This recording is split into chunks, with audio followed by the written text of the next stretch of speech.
Salut les gars, j'espère que vous allez bien. Alors aujourd'hui, on se retrouve pour une nouvelle vidéo. Et ce qui est bien avec cette vidéo, c'est que c'est la première vidéo de l'année. Je vous souhaite plein de bonnes choses pour cette année. Juste avant de commencer, n'hésitez surtout pas à vous abonner, à liker cette vidéo et à la partager. C'est parti. Salut Brian, Salut frérot, j'espère que tu vas bien. ça va par la grâce de Dieu. Du coup, aujourd'hui, tu vas nous partager ton témoignage. Je t'invite à te présenter à ma communauté, tout ça. Yes. Bon, en tout cas, shalom peuple de Dieu, j'espère que vous allez bien. Moi, c'est Brian, on va dire influenceur, entre guillemets chrétien sur les réseaux, par la grâce de Dieu. Donc aujourd'hui, on est avec Clinton pour le témoignage. C'était pas prévu, mais Ouais. Si je vous raconte les circonstances de cette vidéo, c'est incroyable. gloire à Dieu. Amen. Non, vraiment, gloire à Dieu. Amen, Donc on est là pour témoigner, pour raconter ma venue à Jésus-Christ. Faut savoir que je suis d'origine algérienne, du côté de mon père, et français du côté de ma mère. Du côté de ma mère, ils sont catholiques. Ils sont non pratiquants. C'est juste des personnes qui vont garder comme ça la lignée. J'ai pas grandi avec mes parents. Mes parents, ils m'ont eu très très tôt dans leur jeunesse, à 17 ans. Mais moi, c'est mes grands-parents qui m'ont gardé. Ma grand-mère, elle m'a baptisé catholique en étant bébé. C'est ma grand-mère qui m'a gardé. Et il y a eu beaucoup de complexité avec ma mère et avec mes parents, avec mon père. Ils pouvaient pas me garder parce que, bon, ça se passait mal entre eux. Ma grand-mère m'a gardé durant un certain temps. Et après, elle pouvait plus me garder à cause de son âge. Ma mère devait me récupérer, mais comme ça se passait mal avec mon père, ils ont dû m'envoyer en foyer. Dès l'âge de 6 ans, j'ai commencé à aller en foyer. Et c'était une période très compliquée pour moi parce que c'était une période où je voyais pas ma mère. Et quand on est petit, c'est compliqué parce que quand vous avez votre anniversaire, Noël, toutes ces choses-là, et que toi, en fait, t'es le seul où, bah, en fait, tu fais rien. J'ai commencé à me faire une carapace où j'étais en mode solitude. Je détestais l'être humain depuis tout petit. J'ai commencé à avoir une haine envers lui. En fait, si je peux anticiper, tu as grandi avec un manque d'amour, quoi. C'est ça, ouais. Que ce soit paternel ou maternel, dans tout en fait, dans tous les aspects. Je connaissais pas l'amour. Ma mère, elle est revenue et j'avais appris qu'elle avait un enfant et je devais revenir avec elle à ce moment-là, mais elle était toujours avec mon père et mon père la battait. Et ce qui s'est passé, c'est que pendant cette période-là, elle a perdu l'enfant qu'elle portait. Non. Et j'ai eu la mort d'un petit frère et c'est ce qui a permis à ce qu'après j'aille en famille d'accueil. C'est-à-dire que j'ai pas pu rentrer avec mes parents, mais j'ai dû repartir encore dans un autre processus. Et j'étais là aussi avec des familles musulmanes, une première 100% marocaine, une deuxième 100% algérienne. J'ai grandi que en cité, c'est-à-dire que j'étais à Montreuil, j'étais à Nanterre, j'étais que dans un lieu où bah, en fait il y avait pas de chrétiens avec moi. Ouais. Et j'ai grandi comme ça dans ce système-là, avec des musulmans, dans des familles musulmanes. C'est à partir d'un certain âge que vraiment j'ai commencé à pratiquer, à faire je moral vendredi à la mosquée, à être récurrent dans les prières. Tu récitais les sourates. Ouais. Dans mon jeûne, au niveau du ramadan, j'étais vraiment régulier dans tout. Et il y a un bout d'un certain âge, j'ai commencé à me poser des questions. Parce qu'en fait, je faisais tout ça, mais j'ai commencé les bêtises très tôt. Donc j'ai commencé avec les histoires de drogue, j'ai commencé avec des vols, avec des cambriolages. J'ai commencé vraiment très tôt ces choses-là.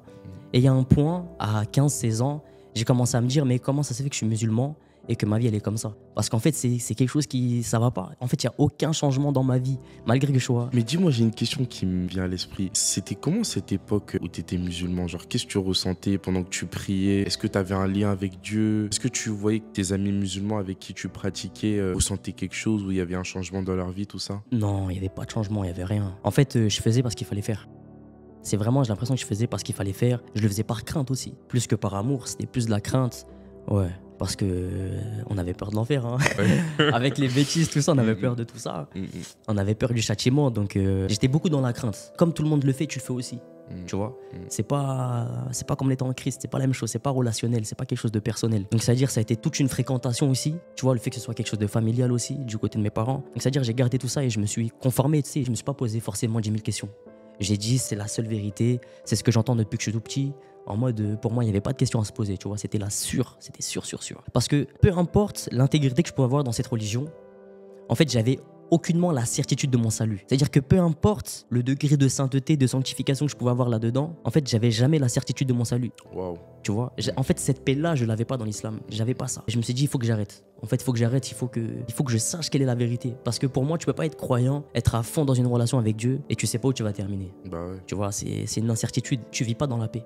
Tu vois, il faut que je cherche réellement. Tu vois, je sais pas si c'est le Dieu de la Bible, le Dieu d'Al-Coran, je sais pas si c'est le Dieu de la Torah. Il faut que je cherche. Et même dans ta prononciation, on sent bien que tu as maîtrisé le truc en mode. C'est pas juste une époque où voilà, non, genre t'étais vraiment dans le truc et t'as totalement été bouleversé par quelque chose, quoi. Parce que souvent les gens ils disent ouais, mais ceux qui ont abandonné l'islam et qui ont rejoint Christ ne connaissaient pas, tu vois. Et même dans ta prononciation, ta manière d'en parler, on sent que t'étais quand même à fond dedans, tu vois. J'étais à fond parce que pour moi, c'était, comme je t'ai dit, c'était la seule vérité. Mais Voilà, j'avais encore la vie à côté qui ne suivait pas. Tu vois, j'étais dans beaucoup de péchés, dans beaucoup d'erreurs. Moi, ce qui s'est passé, c'est que depuis que je suis tout petit, j'ai toujours voulu rentrer dans l'armée, chez les parachutistes. Pour moi, c'était un rêve. Alors, tu sais, quand t'es petit, on disait, ouais, tu veux faire quoi? Moi, il n'y avait pas de footballeur, tout ça. Moi, j'étais dans l'armée. Et en fait, ce qui se passe dans cette spécialité, c'est que quand t'es parachutiste, tu dois faire un brevet où tu fais plusieurs sauts. T'as 6 sauts. C'est le brevet TAP, des troupes d'aéroportée. Et ce qui se passe, c'est que si, durant cette période-là, pendant ce test-là, tu fais un refus de saut ou genre t'as une hésitation devant les portes, ce qui se passe, c'est que t'es banni à vie. Genre, tu pourras plus repasser chez les troupes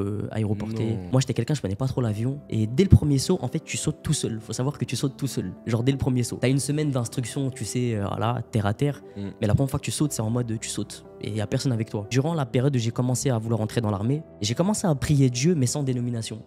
Tu vois, avec aucun nom. Genre, je parlais à Dieu, je disais, voilà, de toi à moi. Aucun nom, que ce soit Jésus, que ce soit Yahweh, que ce soit Jéhovah, peu importe, aucun nom. Et en fait, je demandais à Dieu de me donner la force de réussir toutes ces épreuves-là. Tu vois, parce que je suis rentré au 8e RPIMA, pour ceux qui savent, c'est un régiment d'élite de l'armée française. Et je disais à Dieu, vraiment, il faut que tu me rendes fort physiquement, il faut que dans mes capacités, je puisse tout faire. Et ces sauts-là, il faut pas que je les rate. Et j'ai commencé à prier, et je priais quotidiennement, vraiment tous les jours. On va dire que c'était des prières d'intérêt, parce que je faisais que de demander. Dieu m'a quand même beaucoup fortifié durant cette période-là. J'ai passé mes tests psychotechniques, mes tests physiques, tout s'est bien passé. Je suis arrivé chez les parachutistes. J'ai tout fait. Par la grâce de Dieu, tout s'est bien passé. Mes 6 sauts, pas de problème, tout ça. Et j'étais un... Mais attends, t'as sauté en parachute du coup? Ah ouais, c'est une dinguerie. Ouais, mais c'est une dinguerie ça. C'est un truc de ouf. Hein. Petite parenthèse, ça fait quoi de sauter en parachute? C'est le vide. En fait, t'as l'impression d'être un oiseau. Genre t'es tout en haut, tu vois le vide et toi tu sautes. Ouais, c'est ça, tu sautes. Ah ouais, mais... Et tu sais, en fait, dans ce moment-là, c'est l'euphorie. Parce qu'en fait, t'as la porte. Et quand t'es à la porte, t'as pas le temps de réfléchir, gros. Le mec, il tape dans le dos, bam, et tu vois, tu sautes. Non. Tu vois, c'est bon délire. Moi, je peux pas. Voilà, je peux pas. Et du coup, voilà, j'ai réussi tout ça, je suis rentré. Et quand j'ai commencé à rentrer dans ma compagnie et vraiment avoir ce titre, j'avais tout. Faut savoir que quand t'es parachutiste, tu gagnes 2000 € par mois. T'es nourri, t'es logé, t'es blanchi, tu payes rien, tu gagnes 2000 €. Faut savoir aussi que je suis rentré à 17 ans. Le monde un peu de l'armée, c'est sombre. Vraiment, c'est sombre. Tout ce qui est la sexualité, l'alcool, les drogues, il y a vraiment tout ça. Et j'ai été très vite influencé, que ce soit par les bagarres, que ce soit par la drogue, que ce soit par les femmes, l'alcool. On a commencé à sortir chaque week-end. Avant, je buvais pas, je fumais pas. Mais dès que j'ai commencé à rentrer dans l'armée, j'ai commencé à boire. J'étais pas alcoolique. En fait, je buvais parce que en mode c'était le mood de la soirée, tu vois. C'était beaucoup d'influence. J'étais influencé, tu vois. Donc on a commencé à sortir tous les week-ends et on a commencé à se battre tous les week-ends. Et j'ai commencé à côtoyer des filles tous les week-ends. Et ce qui se passe, c'est qu'après, c'est que c'est un mode de vie. Et j'ai commencé à bien aimer ça et je suis rentré dans ça, tu vois. Je me suis conformé à ça. Le problème, c'est que ces choses-là, c'était pas après que le week-end. Ça commençait à déteindre aussi la semaine, même sur mon travail et tout. Une fois que j'avais eu tout ça, tu sais, tu te sens fort un peu. En fait, une fois que tu as tout ce que tu veux, tu as l'argent, tu as la notoriété, tu commences à te sentir fort, tu vois. Ouais. Et j'ai commencé à délaisser la prière. Au début, je rendais grâce à Dieu, je disais voilà, merci, tu m'as permis d'être là. J'ai délaissé tout ça. Les boîtes de nuit, l'impudicité, l'alcool, vraiment ignoble. Vraiment ignoble. Genre vraiment, c'était le paroxysme de... Ouais. Genre, je veux plus jamais retourner à cette étape-là de ma vie. Genre, plus jamais. Genre, j'ai vécu des choses, c'était sombre. Vraiment sombre. Qu'il y a un jour, durant le Corona, là où il y avait, tu sais, les rassemblements, on pouvait être pas plus de 9 ou je crois un truc comme ça. Ouais. À 19h, fallait être rentré et tout. Nous, on fait quoi? On part en soirée dans un plan, c'était même pas un plan porte, c'était un plan maison d'une fille comme ça. Et ce soir-là, ça a bouleversé ma vie. Mais vraiment, ça a bouleversé. Ok, ce soir-là, on y va. Non, mais pas dans le bien. Ah, mince. En fait, si, dans le bien. Ouais. Parce que c'est ce qui m'a permis après de rencontrer Christ. Mais ça a bouleversé ma vie. Un jour, le pasteur Cospiel, il a dit, des fois, Jésus vient dans ton problème en se révélant comme étant une solution. Et je pense que... Moi, je connais pas le témoignage, donc j'apprends en même temps que vous. Mais je pense que ça a dû être un truc qui l'a tellement marqué. Et Jésus, il en a profité. Bah attends, le bon berger, il rate jamais une occasion. Il s'est dit, ok, là, je viens à ce niveau-là, je vais pas le rater. On était juste 2-3 potes du régiment et tous les autres gars, on les connaissait pas. Il y a un point dans la soirée où c'est parti en cacahuète. Genre, on a commencé à se battre avec tout le monde. Mais là-bas, en fait, c'est un quartier riche, là où on était, à Tarbes, pour ceux qui connaissent. Et en fait, les voisins, les maisons, elles s'étaient collées. Les voisins, ils ont entendu tout le bordel qu'on a fait. Tu sais plus ce qui s'est passé. Mais ce soir-là, c'était ça. Genre, j'avais tellement bu ce soir-là. Et c'est la première fois de ma vie que j'avais un trou noir. Tu sais, le lendemain, tu te réveilles et tu te rappelles de rien. Et en fait, ce qui s'est passé. Désolé. Je suis pas fier. Hein. Mais en fait, j'ai commencé à frapper tous les mecs avec tout ce que je pouvais avoir à portée de main dans la maison. Donc, c'est-à-dire avec des chaises, avec des ustensiles et tout. Que ce soir-là, j'ai tout caché, c'est la personne. Tu sais, c'est un plaque à induction, tu sais, là. En fait, t'étais en euphorie, quoi. Frère, un démon. J'étais vraiment déchaîné. J'ai tout cassé. La télé, le canapé, la table, les chaises, la fenêtre de la cuisine. Et même, tu sais, la plaque à induction. T'as vu là où tu cuis les trucs, là, la plaque noire. Les gars, j'ai réussi à casser ça. En gros, t'as tout whipping. Bref, j'ai fini au commissariat. Le lendemain, je me réveille. Et je suis là en mode... Mais tu sais, je me rappelle de rien. J'ai fait ça. Mais moi, j'ai fait ça. Bah oui, monsieur. C'est ça. Mais après, quand l'officier de police, il va me raconter, il me dit, vous avez fait ça? Je fais, non, c'est pas moi. Je dis, non, les gars, c'est pas moi qui a fait ça. Hein. Bah non, c'est pas... mais c'est lui. J'ai rien à voir, tu vois. Et même ce soir-là, même pour mes potes, il s'est passé des trucs de fou. Ils ont fui. Il y en a un, il est rentré dans une cité, il s'est fait planter. Il avait la main ici, la main, elle était coupée. Il avait la main coupée ici. Enfin bref, c'était n'importe quoi cette soirée. Donc je suis passé devant le chef de corps. Il m'a dit, là, ce que t'as fait, là, ce que t'as fait, là, ça passe pas au-dessus du régiment. Il m'a dit, t'es viré. Cru. Il m'a dit t'es viré. En fait, c'est ça qui a fait que j'étais viré. Ils m'ont fait faire une semaine de trou. Le trou, c'est comme la prison dans l'armée. Et à la suite de cette semaine, il m'a dit t'es viré. Il m'a dit on s'en fout. Il m'a dit je prends tes bagages et tu pars. Et là, c'est la désillusion. En mode là, c'est la cata pour moi. Tu sais, j'ai 19 ans. L'argent que j'avais, j'ai grave profité avec. Parce que j'allais en soirée, l'alcool, les Airbnb. J'ai profité avec l'argent que j'ai pas investi, j'ai rien fait. Et il me dit t'es viré. Et là, pour moi, là, c'était la pagaille. Là, vraiment, pour moi, c'était la pagaille parce que je savais qu'il fallait que je rentre chez ma mère et tout. Pour moi, c'était un rêve, ce métier-là. Donc, c'est-à-dire, c'est comme si on dit ton rêve, c'est mort. Genre là, c'est terminé. On veut rien savoir. Et tu peux plus revenir là-dedans, tu vois, comme je t'ai dit. Tu peux plus rentrer après, c'est fini. Ouais, parce que t'es fichier, en gros. Ouais. C'est écrit dans le dossier, c'est terminé. J'envoie un message à ma mère, je lui explique. Elle me dit, bon, bah, ok, bah, rentre, hein, je vais pas te mettre à la rue. Et 2 semaines après, j'ai un jugement. On me dit, ouais, tu dois aller en prison. Parce qu'en fait, c'est avec mes conneries de jeunesse. Voilà, faites attention parce qu'après, ça revient.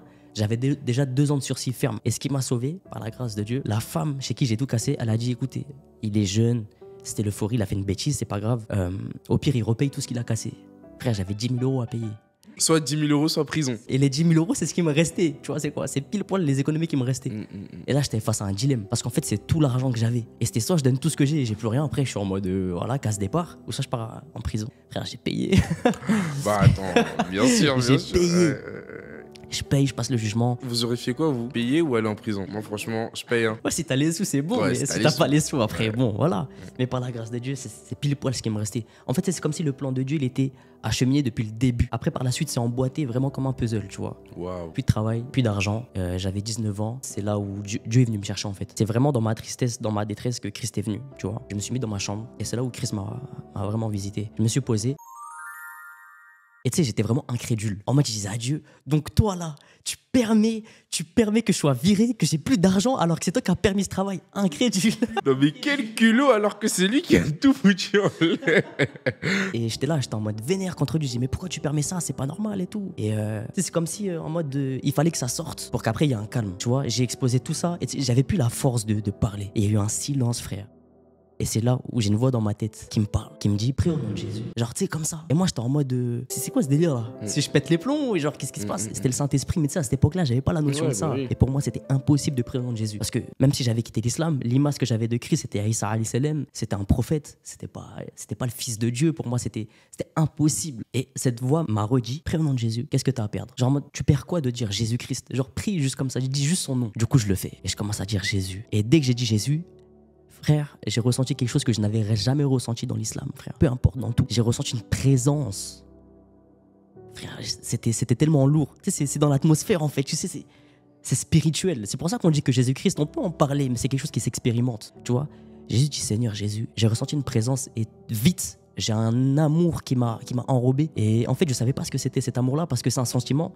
Quand tu regardes mon témoignage, c'est pas quelque chose que j'ai connu avant. Ouais. J'ai jamais connu l'amour. Et j'étais bouleversé et j'ai commencé à avoir une sagesse. Et après, ça s'est arrêté là. Genre, j'ai vraiment ressenti ça et ça s'arrêtait là d'un coup. Et je savais que je devais recommencer. Mais, petite parenthèse, moi, quand je me suis fait virer de l'armée, comme je dis, j'étais quelqu'un, je parlais beaucoup avec les filles, tu vois. Et en fait, j'étais dans le sud. Et moi, j'avais programmé de capter toutes les filles avec qui je parlais dans le nord, tu vois. En fait, j'étais en mode very bad trip, tu vois, à ce moment-là. Je me suis dit, toutes les filles que je peux pas voir actuellement, quand je vais rentrer chez moi, je vais toutes les capter une par une. J'avais fait tous mes plans. Tu vois, ce soir-là, quand j'ai prié, du jour au lendemain, toutes ces envies-là, elles sont parties. J'avais plus envie de faire toutes les conneries que je voulais faire. Mais tu sais, ce qui me choque, c'est que, je sais pas si t'as regardé mon témoignage, mais la même chose. Je suis dans mon salon, prie au nom de Jésus, un amour qui m'envahit, mais pas seulement un amour, la sainteté de Dieu aussi. Amour et sainteté. L'amour de Dieu m'attirait et sa sainteté me repoussait, mais son amour m'attirait et ça m'a donné envie de vouloir rester dans sa présence en étant fidèle à sa parole. Parce que quand t'es dans la présence de Dieu, mais que t'es pas conforme à sa parole, bah, il y a des choses qui vont te reprocher, tu vois. Et justement, tu fais le maximum pour te débarrasser de ces choses-là pour pouvoir rester dans sa présence. Et franchement, ça rejoint grave mon témoignage. J'avais plus envie. Alors que c'était un truc, je vivais pour ça. Je vais pas dire mon plus grand péché parce qu'il n'y a pas de plus grand péché. Mais le péché que je kiffais, c'était les filles. C'était la séduction, c'était tout ça, tu vois. Et pour moi, le fait d'arrêter du jour au lendemain, c'était impossible. Tu demandes à quelqu'un qui me connaissait avant et t'aurais dit, mais Brian. Oh, mais on le connaît. Lui, arrêter les filles. Non, c'est pas possible. Non, là, il y a de la magie, tu vois. C'est pas possible. Mais c'est quelque chose Christ est venu et c'est parti du jour au lendemain. Mais par la suite, ce qui s'est passé, c'est que j'ai continué à aller en soirée, mais je faisais plus rien. Je buvais pas. En plus, c'était la mode des ballons à cette époque-là. Les bonbonnes de ballons, enfin bref, tu vois les délires. Et en mode, c'est comme si, tu sais, mon être intérieur, il était sorti comme si mon âme était sortie de mon corps. Et genre, je visualisais la chose de l'extérieur, pas de mon propre point de vue, mais d'un autre point de vue, mais moi-même. Et je voyais des gens faire des ballons, en train de boire, en train de parler avec des filles. Et j'étais en mode, moi aussi, je faisais ça là. En mode, moi aussi, je faisais ça. Et j'ai dit, mais plus jamais je dois avoir quelque chose avec ces choses-là. Je veux plus jamais avoir de lien avec ça. Et c'est comme si, tu sais, le voile s'était ôté et que je commence à avoir la véracité des choses. Je commence à voir le péché comme il le faut, tu vois. Et c'est pas quelque chose que je voyais avant. À la suite de cette soirée, j'ai commencé à prier Jésus et je lui ai dit, Jésus, permets-moi de m'éloigner de ce qui m'éloigne de toi. En fait, tout ce qui va pas me pousser à venir vers toi, à me rapprocher de toi, que tu puisses les éloigner. Frère, quand je te dis que petit à petit, toutes les personnes qui faisaient ces soirées-là, elles ont arrêté de m'inviter. Sans aucune excuse. Il n'y avait pas d'excuse. On était toujours en bon lien. C'était des potes musulmans. Ils savaient pas que je priais Jésus. C'est comme si t'avais oublié, quoi. Ouais, tu vois, c'est un truc de fou. Sachant que c'est des gens avec qui j'ai vécu des choses, j'ai fait plein de choses. Personne ne m'appelle. Gloire à Dieu. Et c'est ce qui me permet de me rapprocher de Jésus, le fait d'arrêter ces choses-là. Je commence à prier Dieu et je lui dis, ouais, envoie-moi quelqu'un, s'il te plaît. Un homme, une fille, peu importe. Envoie-moi quelqu'un qui sera dans la même optique que moi, qui veut te connaître plus, tout ça. Quelques jours après, je commence à reparler avec une fille. On commence à se voir à l'extérieur et on commence à visiter des églises. Mais tu sais, moi, à ce moment-là, je connaissais pas les églises protestantes. J'étais en mode chrétien, mais je connais rien. Juste, je prie Jésus-Christ et on voit où là, il m'amène, tu vois. J'étais vraiment dans ça. Et un jour, je lui dis, ok, c'est cool, mais genre, faudrait qu'on y aille un dimanche. Tu sais, je lui dis à la messe, tu vois, pour moi, il y avait pas de culte et tout. Je dis, on va à la messe et tout. Elle me dit, ouais, vas-y. Elle me dit carrément, j'ai une tante et tout, elle est chantre et tout dans une église. Je peux lui demander. Elle envoie un message à sa tante. Elle lui dit, ouais, vas-y, c'est bon, venez. Frère.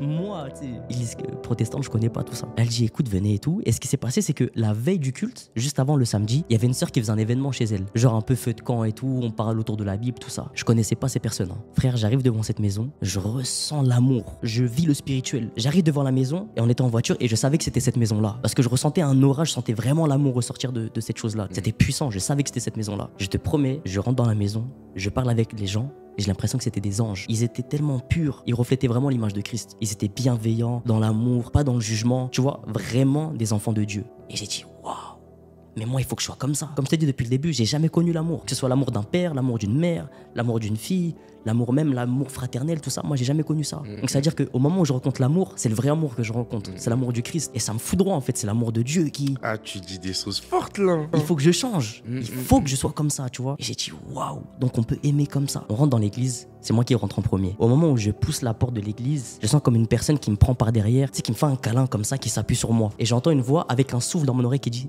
mon fils, qui dit comme ça, mon fils, c'est ici. Le chef de l'église t'a accueilli. La tête. J'ai mis un pied dans l'église, j'avais envie de pleurer. Tu sais, j'avais la boule ici. Ouais, j'étais là, j'étais compressé. Tu vois, j'étais en mode, moi, trop orgueilleux, je dis, je pleure pas. Je m'en fous, je pleure pas. Je peux pas. Ça a pas commencé, je pleure. Je fais, non, c'est pas possible. Et je suis un bonhomme. Le pasteur, il commence à prêcher. Le message, il était pour moi. Je veux me rappeler toute ma vie de ce message. C'était sur l'apôtre Pierre lorsque Jésus lui a dit, suivez-moi et je ferai de vous des pécheurs d'hommes. C'était pile poil ce que je vivais. En fait, c'était Christ qui était en train d'appeler Pierre pour le suivre. Pendant tout le culte, j'ai pleuré comme un bébé. Je pouvais pas retenir. J'étais là. Et cette paix que j'ai ressentie, aucune femme me l'a donnée, l'argent me l'a pas donné, aucun homme ne l'a... Non. Et en plus, ce qui est bien, c'est que tu te positionnes bien parce que tu as expérimenté les choses, tu as vécu les choses, tu as eu de l'argent, tu étais à l'armée, tu as vécu ton plus grand rêve, tu as vécu tout le summum de ce que tu aurais pu vivre et qui aurait pu potentiellement te donner de la paix, mais rien n'a été à l'égal de ta rencontre avec Christ. Donc franchement, c'est puissant. Et à la fin du culte, le pasteur, il dit, bon, les futurs baptisés, venez, on fait le groupe WhatsApp pour faire les zooms avant de faire le baptême. Je sais pas ce que c'est le baptême. Moi, j'avais jamais lu ma Bible encore. Hein. Je lisais pas la Bible, tout ça. J'ai dans mon cœur une conviction qui me dit, va voir le pasteur et dis-lui que tu veux te faire baptiser. Je vais voir le pasteur, je lui dis, je me baptise. Moi, regardez, il m'a dit, tu vois, t'es sûr, toi? Il dit, tu sais, c'est quoi le baptême? Mais je lui dis, non. Mais il y a un truc là qui m'a dit, va. C'est le Saint-Esprit, frère. Comme les nuques éthiopiens, quoi. Direct. S'il y a de l'eau, baptisez-moi. Ouais. Qu'est-ce qui vous empêche de me baptiser là, ça, tu vois? Je me baptise. 2 Corinthiens 5,17. Celui qui est en Christ est une nouvelle créature. Les choses anciennes sont passées, voici toutes choses sont devenues nouvelles. Au moment où je suis rentré dans l'eau et je suis sorti de l'eau, 2 Brian différents. Quand je suis rentré, je me sens encore sale, tu vois. Et quand je suis sorti de l'eau, en mode c'est comme si tout le passé que j'avais derrière, c'était resté dans l'eau. Ouais. C'est resté dans l'eau.